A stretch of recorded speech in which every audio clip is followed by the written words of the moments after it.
Come si ricorderà, venerdì scorso al videogiornale di Teleacras le immagini e un'intervista a un residente, Alfonso Russo, hanno lanciato alla ribalta cittadina il clamoroso caso di una condotta idrica rotta e verosimilmente mal riparata che costringe la via Pier Santi Mattarella da quasi 2 mesi senza acqua. Ebbene, oggi il consigliere comunale del Partito Democratico di Agrigento, Giuseppe Arnone, ha scritto una lettera di segnalazione alla società Girgenti Acque affinché intervenga in modo risolutivo a rimedio del grave guasto. E lo stesso Giuseppe Arnone ha pubblicato un manifesto denuncia al procuratore di Agrigento nei confronti dell'avvocato Emilio Messana, segretario provinciale del Partito Democratico, e di altri vertici del partito nel merito della nota questione legata ai falsi commessi nell'atto di designazione dei rappresentanti di lista alle regionali del 2008.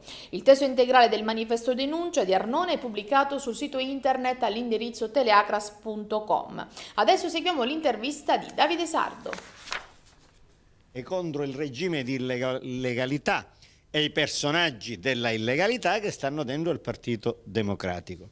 La vicenda è semplicissima e la magistratura deve darci a questo punto una risposta, visto che la politica non è stata in grado di darcela. Noi abbiamo le firme falsificate, un tribunale e una corte d'appello hanno detto che dall'ufficio di Messana sono uscite le firme false di Nello Amel, Mimmo Pistone e Diego Cusumano. Quelle firme false sono state utilizzate davanti al tribunale per danneggiare il Partito Democratico. Adesso o vado a processo io perché calunnio Messana, perché ho ricostruito in un dossier tutti gli illeciti che fanno capo a Messana, e se io sbaglio che mi si processi per calunnia, la gente chiede questo. Oppure, se io dico la verità, non possiamo più perdere tempo. Dai reati sono passati ben 3 anni, dobbiamo mandare subito a processo Messana e provare anche ad individuare i suoi referenti, i suoi mandanti, i suoi complici.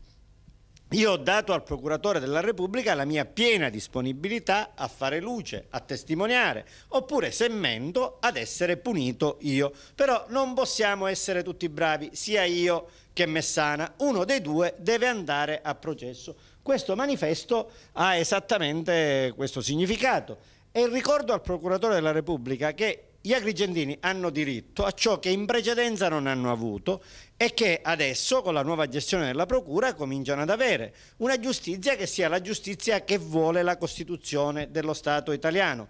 Prima non vi era questa giustizia. Quando avvengono fatti come quelli che hanno avuto per protagonista Sodano col processo della nettezza urbana, non vi è giustizia. Problemi idrici in via Piersanti Mattarella a causa di una perdita d'acqua. Quale sarà il suo intervento? Ma io già ho fatto il mio intervento, ho preso atto della denuncia di quel cittadino che 2 giorni addietro ha parlato alla vostra emittente televisiva, appunto mettendo in rilievo il pericolo che i nostri ragazzi corrono andando all'università e alle scuole superiori in via Piersanti Mattarella. Le vostre telecamere hanno mostrato alla città la perdita, nonché gli intralci al traffico creati dall'intervento malfatto.